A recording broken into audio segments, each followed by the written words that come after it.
Time marched on, as the old newsreels used to say. Thanksgiving came and went, and November gave way to December.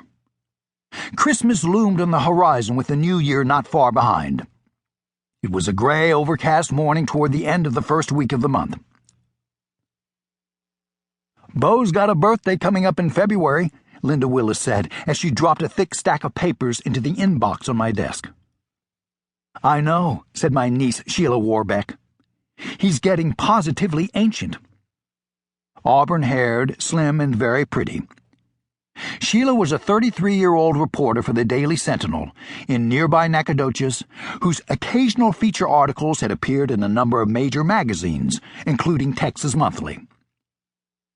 Sheila's dad had died when she was 10, and I'd helped my sister raise her, which meant that I was the subject of all the manipulations a man would expect from a mischievous daughter.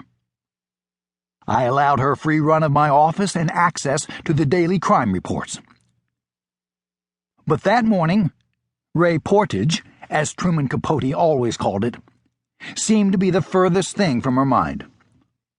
As far as I could see, she had nothing on her agenda beyond teaming up with Linda to see how much the two of them could pester me. "Give us some wisdom, boss," Linda said. "Tell us all the groovy insights about life you've learned in those years." I eyed her skeptically over the tops of my reading glasses. "If you want wisdom, you need to talk to a preacher or a professor. I'm just a country lawman." "Yeah, right," Linda said. "A country lawman with a Phi Beta Kappa key from Rice University. Lots of those running around East Texas. I studied music, not philosophy. Besides, I never even finished my degree." "Why not?" Linda asked. "My dad died in the middle of my senior year, and I had to come home and take over the family's timber business to support my mother. She had MS. "Okay," Linda said. "That gives you academic experience plus immersion in the real world. A combination that should have caused you to do a little reflecting on the nature of things in such a long, turbulent life."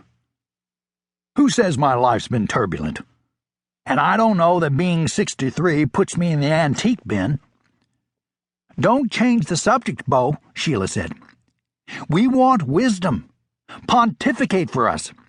Give us something profound we can tell our grandkids when you're long gone."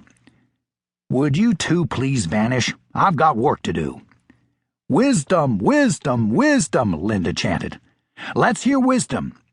Okay, I said with a defeated sigh. I leaned back in my big leather chair and composed myself in order to sound suitably magisterial. "This is the personal philosophy of Bo Handel. I believe in common prudence, common sense, and common decency, even though all three seem to be in short supply these days.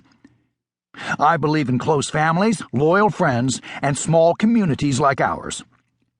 I believe in good country cooking, sexy women, fine-blooded quarter horses, and slow rains after long droughts.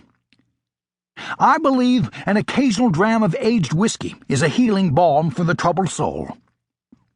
I believe—" "That's all pretty prosaic," Sheila said. "Mundane, even.